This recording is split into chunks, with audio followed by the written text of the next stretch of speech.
Hello class 10th की जनता। तो आज का मुद्दा है भाई बुक्स के बारे में। आपको कौन सी बुक्स फॉलो करनी है क्लास 10th के लिए, मैं उसके बारे में बात करने वाला हूं। उसके साथ साथ कुछ और इंपॉर्टेंट क्वेश्चंस का मैं आंसर दूंगा जो मेरे को पता है तुम सबके दिमाग में चल रहा है।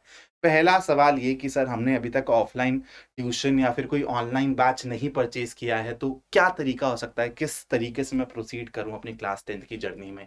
क्या मैं सिर्फ यूट्यूब से पढ़ सकता हूं? तो इन सब के आंसर्स आपको मिलेंगे। उसके साथ साथ टाइम टेबल के बारे में ये बताऊंगा कि आप स्टार्टिंग से क्या टाइम टेबल फॉलो कर सकते हो। तो मेरे को ध्यान से सुनना। सबसे पहला सवाल जिसके बारे में हम बात करेंगे, which books should I bye.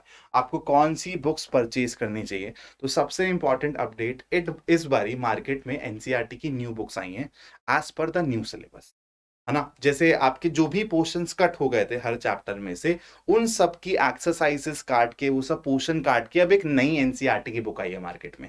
तो अगर आपको हैंड डाउन वाली बुक मिली है, हैंड डाउन का मतलब क्या होता है कि आपके भाई आपके बड़े बहन से बुक आ जाती है ना हमारे पास, पुराने कपड़े पुरानी बुक्स, तो वैसी बुक मिली है। तो वैसी बुक तो आपके लिए इंपॉर्टेंट है, उसको आपको फेंकना नहीं है, रद्दी में नहीं देना है। क्यों इंपॉर्टेंट है इसके बारे में मैं बात करूंगा आपको, लेकिन मार्केट से न्यू फ्रेश बुक लेकर आनी है ताकि आपको एक्चुअली उन चीज के बारे में पता चले कि यार क्या चीज कहां से हमारा एग्जाम पूछा जाने वाला है। तो आपके पास कौन कौन सी बुक्स होनी चाहिए उसके बारे में बात कर लेता हूं।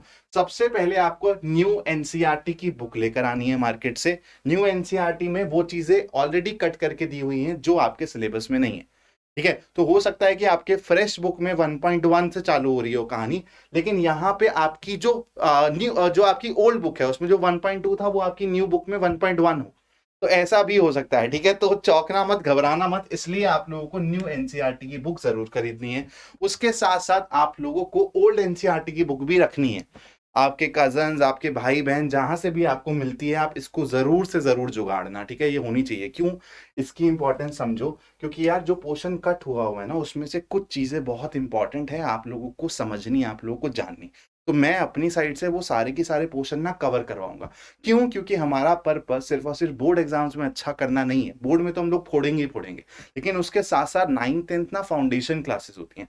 तो हम लोगों को अपने फाउंडेशन पे काम करना है, अपन लोगों को प्रॉब्लम सॉल्विंग एबिलिटी करनी है, और जो इंपॉर्टेंट चीजें हैं जो 11th 12th में जाके हमारा बेस चेक करेंगी, बेस बनाएंगी, वो चीजें कवर करेंगे ना हम लोग। क्योंकि बहुत सारी ऐसे डिलीटेड पोर्शन है, जैसे ट्रिग्नोमेट्री में बहुत इंपॉर्टेंट डिलीटेड पोर्शन है, कोऑर्डिनेट ज्योमेट्री में बहुत इंपॉर्टेंट डिलीटेड पोर्शन है जिसपे आपको पढ़ना पड़ेगा। फिर ट्राइंगल्स ऑल्सो, ट्राइंगल्स में भी कुछ ऐसा पोर्शन है जिसको आपको पढ़ना पड़ेगा फॉर फ्यूचर क्लासेस, कि 11th 12th में आप लोगों को दिक्कत नहीं होनी चाहिए।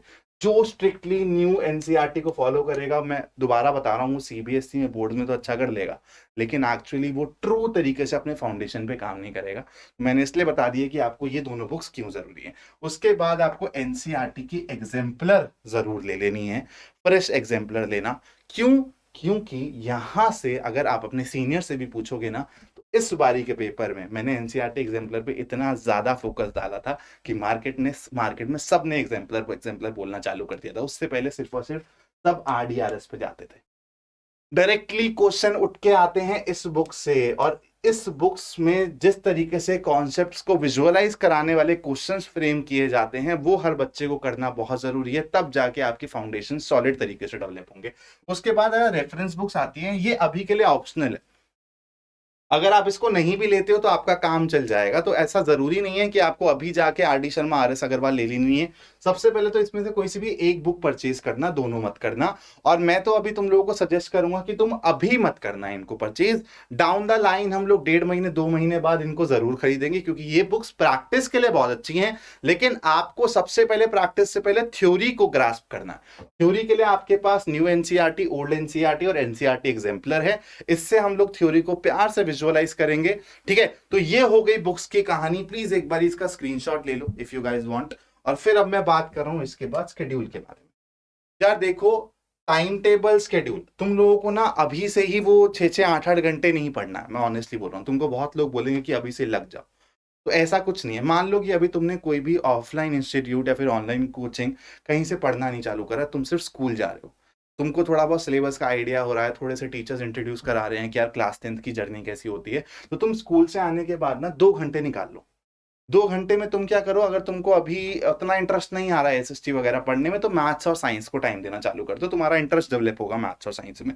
तो 2 घंटे की सेल्फ स्टडी तुम लोग करना चालू करो, जिसमें तुम लोग यार चाहे तो मैथ साइंस पढ़ो, चाहे तो साइंस एसएसटी पढ़ो, मतलब जो भी तुमको अपीलिंग लग रहा है, इंटरेस्टिंग लग रहा है सब्जेक्ट, उसको तुम थोड़ा थोड़ा टाइम देना चालू करो। तुमको समझना पड़ेगा कि ये स्टार्टिंग है, तो स्टार्टिंग में तुमको पेस बनाना है। पेस बनाने के लिए, इंटरेस्ट बनाने के लिए सब्जेक्ट में तुम लोगों को थोड़ी सी मेहनत करनी पड़ेगी, लेकिन इसका ये मतलब नहीं है कि तुम एकदम घुसे रहो बुक्स में 8-8 9-9 घंटा, उसकी अभी जरूरत नहीं है। ठीक है, वो हम लोग धीरे धीरे कैसे उसको करेंगे उसके बारे में भी मैं आप लोगों को बताता रहूंगा throughout the whole journey. उसके बाद यार इंपॉर्टेंट सवाल है कि मेरे को किस में एनरोल करना चाहिए। सर एक ऑफलाइन ट्यूशन में एनरोल कर दूं घर के पास, या फिर ऑनलाइन किसी पेड बैच में कर दूं, या फिर सर यूट्यूब से फ्री पढ़ूं। तो देखो सबसे इंपॉर्टेंट मैं बात बता रहा हूँ, क्लास 10th, क्लास मतलब अप टू क्लास 10th, चाहे तुम 8th में हो, 9th में हो, 10th में हो, तुम लोगों को एज सच कोई ऑफलाइन ट्यूशन की ना जरूरत होती नहीं है। बस ये हमारी एक प्रथा चलती आ रही है कि यार मेरा बड़ा भाई बड़ा बहन यहाँ पढ़ा था, चलो मैं भी एडमिशन ले लेता हूँ। लेकिन आज के ज़माने में, डिजिटल ज़माने में, यूट्यूब पे आपको सारी चीज़ें उपलब्ध हैं फ्री के अंदर, जहाँ से आप अपनी पढ़ाई को शुरू कर सकते हो, है ना। और पेड बैचेस इंपॉर्टेंट है, मैं ये नहीं बोल रहा कि यार आपको एक वो क्लोज्ड एटमॉस्फेयर नहीं चाहिए, वो कॉम्पिटिटिव एनवायरनमेंट नहीं चाहिए, चाहिए, लेकिन फॉर द स्टार्टिंग मैं आप लोगों को बोलूंगा आपको ऑफलाइन ट्यूशन में एज सच कोई एनरोल करने की जरूरत नहीं है। आप सेल्फ स्टडी करो, और यूट्यूब पे हमारा बहुत सारा कंटेंट है, आप उसको देख सकते हो। और अभी फ्रेश कंटेंट अप्रैल से दोबारा से डलना चालू होगा, तो हम लोग लाइव आएंगे आप लोगों को, और हर चैप्टर को डिटेल में पढ़ाएंगे, है ना। हर चैप्टर को डिटेल में पढ़ाया जाएगा। उसके साथ अगर आप चाहते हो कि आपको यार थोड़े बहुत टेस्ट पेपर्स मिले, थोड़ा बहुत एक क्लोज एनवायरनमेंट मिले, इतनी सारी भीड़ में नहीं पढ़ना है। यूट्यूब में नुकसान क्या है कि अगर आप लाइव रिकॉर्डेड देखते हो तो कोई डिस्ट्रैक्शन नहीं है, लेकिन अगर आप लाइव देखते हो तो यार आपके साथ साथ बहुत सारे बच्चे कमेंट्स कर रहे होंगे, है ना। अब उसमें से कोई जेन्युइनली पढ़ने आया होगा, उसमें से कोई बच्चे पढ़ने नहीं आए होंगे, तो थोड़ा डिस्ट्रैक्शन रहता है यूट्यूब पे। और फिर उसके बाद वही है कि जब आप पढ़ाई वाली वीडियो देख रहे होगे तो नीचे शायद कोई गाना दिख रहा होगा आपको, तो आपका दिमाग करेगा कि यार चलो इस गाने को सुन लेते हैं, तो वहां से आपको डिस्ट्रैक्शन मिल सकती है। तो मैं यही बोलूंगा कि आपको ऑफलाइन, क्योंकि इसका पैसा बहुत ज्यादा है यार, है ना, ये इकोनॉमिकल नहीं होता, ये अच्छी खासी फीस ले लेंगे आपसे साल की 25-30 हजार रुपए, और ऐसा कुछ भी नहीं है जो ये आपको एक्स्ट्रा देने वाले। तो इसलिए फॉर द स्टार्टिंग आप अभी ऑनलाइन बैच में भी कहीं पे भी मत एनरोल करो, आप अभी यूट्यूब से पढ़ो। बेसिक तरीके से फ्री एजुकेशन आपको मिलेगी यूट्यूब पे, बहुत सारी रिकॉर्डेड वीडियोस हैं हमारे प्लेटफॉर्म पे, आप जाके देख सकते हो। और ऑनलाइन बैचेस की जब जरूरत पड़ेगी जब हम लोग उसमें एनरोल करेंगे। For the time being you can start with YouTube. तो ये बातें मेरे को तुम लोगों के साथ करनी थी, तो मैंने तुम्हें बुक्स के बारे में बताया, तो फटाफट से जाके वो मार्केट से बुक्स ले लेना।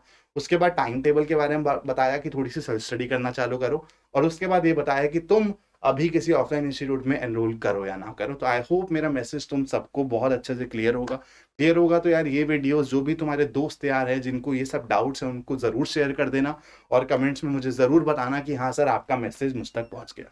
चलो बाय बाय बच्चों, टेक केयर।